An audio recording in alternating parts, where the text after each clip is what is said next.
అక్షరాల 621 కోట్లు. ప్రపంచవ్యాప్తంగా ఐకాన్ స్టార్ అల్లు అర్జున్ కథానాయకుడిగా క్రియేటివ్ జీనియస్ సుకుమార్ తెరకెక్కించిన పుష్ప 2 సినిమా 3 రోజుల్లో సాధించిన వసూళ్లు ఇవి. ఇండియన్ బాక్సాఫీస్ హిస్టరీలో ఇంత అమౌంట్ కలెక్ట్ చేసిన ఫాస్టెస్ట్ సినిమాగా పుష్ప రికార్డు క్రియేట్ చేసింది.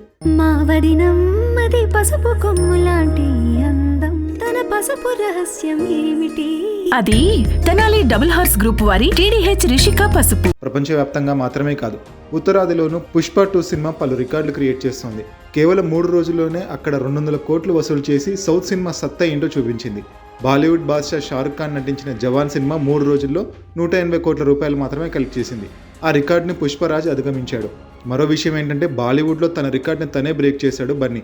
పుష్ప పార్ట్ 1కి ఫస్ట్ డే 72 కోట్లు వచ్చాయి. ఇప్పటివరకు ఇదే హైయెస్ట్. ఇప్పుడు సీక్వెల్కి 3వ రోజున 74 కోట్లు కలెక్ట్ చేసి తన రికార్డు తనే బ్రేక్ చేసుకున్నాడు. పుష్ప 2 సినిమాని గురువారం విడుదల చేయడం ఒక విధంగా కలిసి వచ్చింది. బుధవారం రాత్రి వేసిన పెయిడ్ ప్రీమియర్ షోల నుంచి సూపర్ హిట్ టాక్ స్ప్రెడ్ అయింది. ఆ తర్వాత గురువారం ఫ్యాన్స్ అందరూ సినిమా చూశారు. తర్వాత రోజు శుక్రవారం కూడా అభిమానుల సందడి థియేటర్ల దగ్గర కనిపించింది.